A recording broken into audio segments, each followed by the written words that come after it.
بسم اللہ الرحمن الرحیم۔ الحمدللہ ہم نے تفسیر جلالین کا سبق پڑھا تھا اور گزشتہ سبق کے اندر ہم نے وہ واقعہ پڑھا تھا کہ حضرت موسیٰ علیہ السلام کو اللہ تعالیٰ نے حکم دیا کہ آپ علیہ السلام اپنی قوم کو بنی اسرائیل کو رات کے ٹائم میں مصر سے لے کر شام کی طرف لے جائیں۔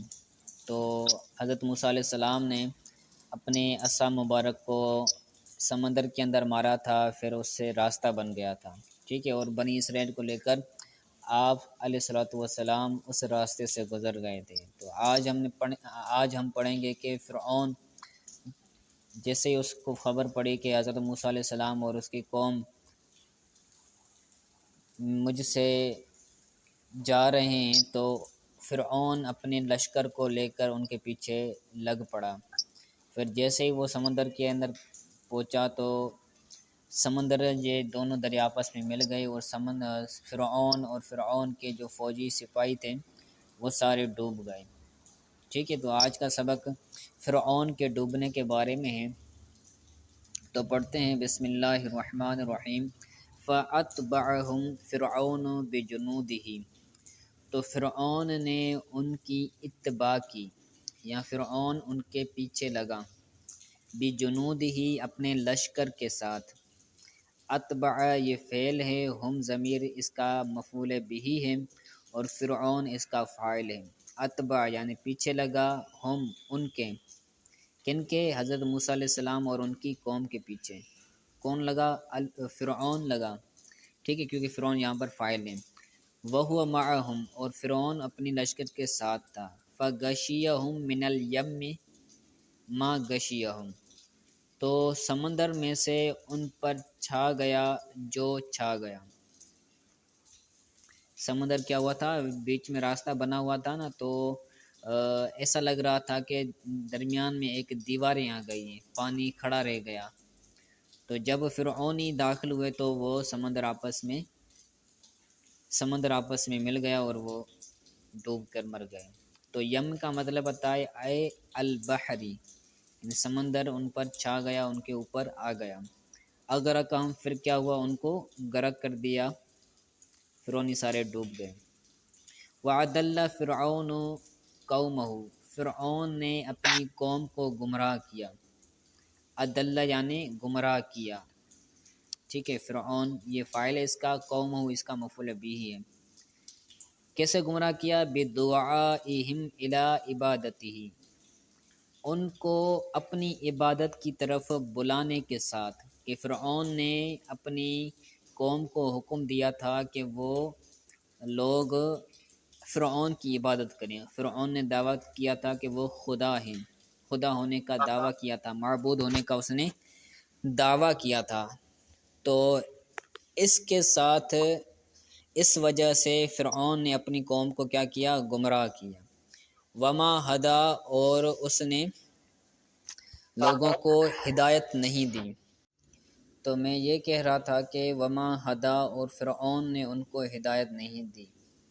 یعنی فرعون کا دعویٰ یہ تھا کہ اس نے کہا تھا کہ میں تم کو سیدھے راستے کی طرف ہدایت دوں گا۔ قرآن پاک کے اندر ہے وما اہدیکم الا سبیل الرشاد، میں تم کو رہنمائی نہیں کروں گا، میں تم کو راستہ نہیں دکھاؤں گا مگر رہنمائی کا راستہ، ہدایت کا راستہ، ٹھیک ہے۔ تو فرعون کا دعویٰ تو یہ تھا کہ وہ کہہ رہا تھا کہ میں تمہیں ہدایت کا راستہ دکھاؤں گا، لیکن اس فرعون نے اپنی قوم کو ہدایت کا راستہ نہیں دکھایا بلکہ ان کو گمراہ کیا۔ تو وما ہدا کے بعد نکال رہے ہیں بل اوقعہم فی الہلاک خلاف قولہ، بلکہ اس فرعون نے اپنی قوم کو ہلاکت میں ڈال دیا، گمراہی میں ڈالا۔ ایک تو گمراہی میں ڈالا اور دوسرا یہ کہ ان کو سمندر میں لا کر سمندر کے اندر ان کو غرق کر دیا، ٹھیک ہے۔ خلاف قول ہی فرعون کے اس قول کے برخلاف کے وما اہدیکم الا سبیل الرشاد، کہ میں تم کو راستہ دکھاؤں گا، رہنمائی کا، ہدایت کا راستہ۔ وما اہدیکم میں تمہیں نہیں دکھاؤں گا راستہ، الا سبیل الرشاد مگر رہنمائی کا راستہ۔ ٹھیک ہے، آگے کہتے ہیں یا بنی اسرائیل، یہاں سے اللہ تعالیٰ کا کلام شروع ہو رہا ہے۔ یا بنی اسرائیل قد انجیناکم من عدوکم، اللہ تعالیٰ فرماتا ہے کہ اے بنی اسرائیل، تحقیق ہم نے تم کو نجات دی، من عدوکم، تمہارے دشمن سے۔ تو یہاں پر لفظ بنی اسرائیل آیا ہے، تو اسرائیل جو تھا، لفظ اسرائیل یہ نام تھا حضرت یعقوب علیہ السلام کا، تو ان کی جو اولاد ہوئی ان اولاد کو کہا جاتا ہے بنی اسرائیل۔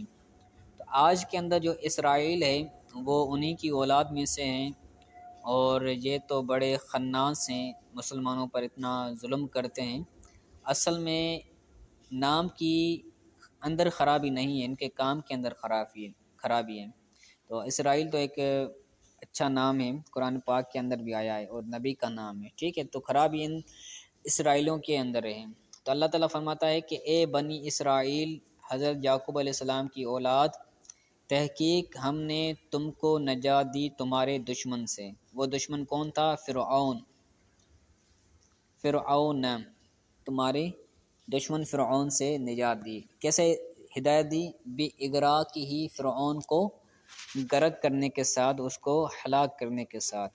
وَوَاعَدْنَاكُمْ بِجَانِبِ الطُّورِ، جانب الطور الایمن، اور ہم نے تم سے وعدہ لیا کوہ طور سینا کی سیدھی جانب۔ وَوَاعَدْنَاكُمْ جانب الطور طور الایمن، ہم نے تم سے کوہ طور کی سیدھی جانب سے وعدہ لیا۔ فَنُوتِي مُوسَىٰ التَّوْرَاةَ، پھر ہم نے حضرت موسیٰ علیہ السلام کو تورات عطا کی، لِلْعَمَلِ بِهَا، اس تورات پر عمل کرنے کے لیے ہم نے حضرت موسیٰ علیہ السلام کو تورات دی۔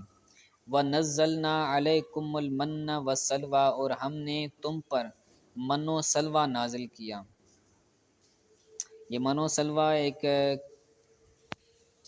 ایک پرندہ تھا اور ایک پھل تھا۔ آگے کہتے ہیں ہما ترنجبین والتیر سمانی، تو یہ ایک ترنجبین ایک پھل ہے، والتیر سمانی، اور یہ آسمانی پرندہ تھا، بتخفیف المیم والقصر، میم کی کسرہ کے ساتھ بھی ہے اور میم کی تخفیف کے ساتھ بھی ہے اور کسر کے ساتھ بھی ہے، من بھی ہے اور من بھی ہے۔ والمنادى من وجد من الجہود، تو یہ یا بنی اسرائیل، یہ جو خطاب ہے، یہ جو ندا ہے، یہ کس کو تھی؟ اس کے بارے میں کہتے ہیں کہ والمنادى من وجد من الجہود زمن النبی صلی اللہ علیہ وسلم، کہ یہ جو ندا ہے، چلیں ریکارڈنگ ہو رہی ہے، پھر میں آپ کو ریکارڈنگ شو کروں گا، یہ اسکرین کے اندر مسئلہ ہو رہا ہے، ریکارڈنگ ہو رہی ہے۔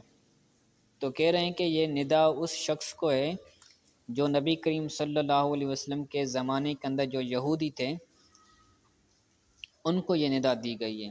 وَخُوطِبُوا بِمَا أَنْعَمَ اللَّهُ بِهِ عَلَىٰ أَجْدَادِهِمْ، اور خطاب دیا گیا ہے ان یہودیوں کو، کس کے ساتھ؟ جس کے ساتھ اللہ تعالیٰ نے ان کے آبا و اجداد پر اللہ تعالیٰ نے نعمتیں کی۔ من و سلوہ یہ نعمت تھی ان یہودیوں کے آبا و اجداد پر، تو اللہ تعالیٰ نے اس نعمت کے ساتھ ان یہودیوں کے ساتھ کیا کیا؟ خطاب کیا گیا۔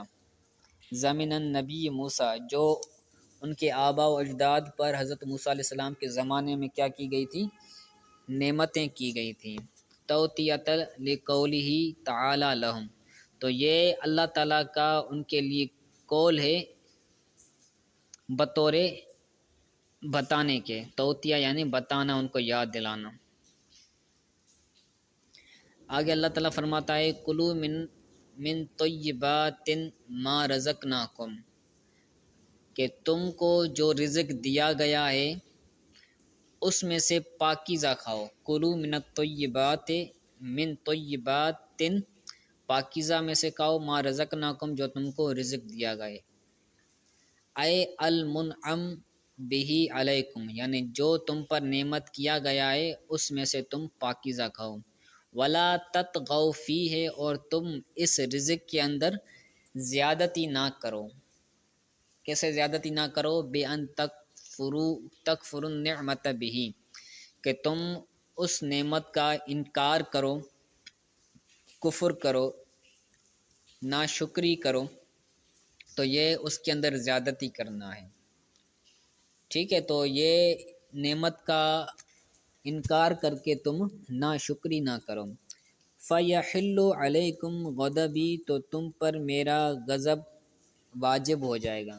یحل معنی حلال ہو جائے گا یا پھر ثابت ہو جائے گا تم پر، غضبی میرا غضب، بکسر الحاء یہ فعل کے بارے میں بتا رہے ہیں کہ فَيَحِلُّ جو ہے یہ کسرہ کے ساتھ بھی آتا ہے اور دمہ کے ساتھ بھی آتا ہے، تو جب کسرہ کے ساتھ آئے گا اس کی معنی ہوگی یجب، بکسر الحاء جو حاء آ رہی ہے اس کی کسرہ کے ساتھ بھی ہے، اس صورت میں اس کا ترجمہ ہوگا یجب یعنی تم پر لازم ہے، تم پر لازم ہو جائے گا میرا غضب۔ وَبِالدَّمِّھا اور ہا کی دمہ کے ساتھ بھی ہے فَيَحُلُّ یا فَيَحُلَّ، ٹھیک ہے، تو فا یہ اس پر لام پر کیا لائے گی؟ زبر لائے گی۔ فَيَحِلَّ بھی پڑھ سکتے ہیں، فَيَحُلَّ بھی پڑھ سکتے ہیں، دونوں قرأتیں ہیں۔ تو جب دمہ کے ساتھ پڑھیں گے، ہا کی دمہ کے ساتھ پڑھیں گے تو اس کا معنی ہوگا ینزل کہ تم پر نازل ہوگا میرا غضب۔ وَمَن يَحْلِلْ عَلَيْهِ غَضَبِي تو جس پر میرا غضب لازم ہو جائے، فقد ہوا تو تحقیق وہ جہنم میں گر پڑے گا، فقد ہوا تو تحقیق وہ گر پڑا۔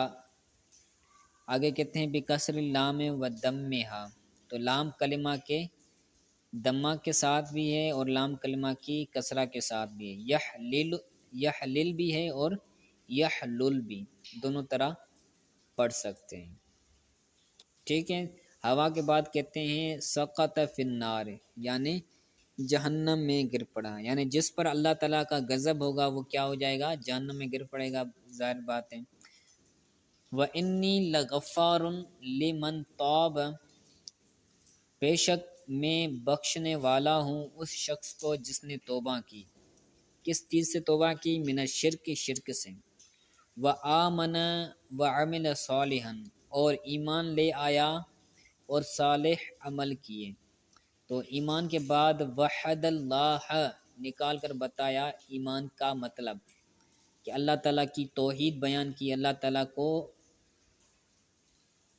کسی کے ساتھ شریک نہیں کیا یا کسی کو اللہ تعالیٰ کے ساتھ شریک نہیں کیا، شرک نہیں کیا، اللہ تعالیٰ کو ایک مانا، اور صالح اعمال کیے یعنی یصدق بالفرض والنفل یعنی نماز فرض عبادات اور نفل عبادات پر پورا پورا اترا، تو کیا کرے گا اللہ تعالیٰ؟ اس کو بخش دے گا۔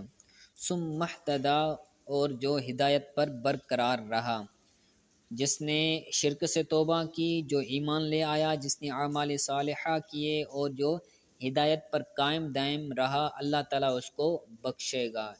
وَإِنِّي لَغَفَّارٌ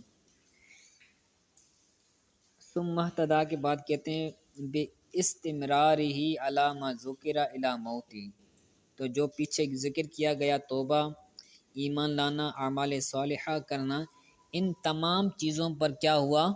موت تک برقرار رہا، قائم دائم رہا، تو اس کے لیے اللہ تعالیٰ نے فرمایا میں بخشنے والا ہوں۔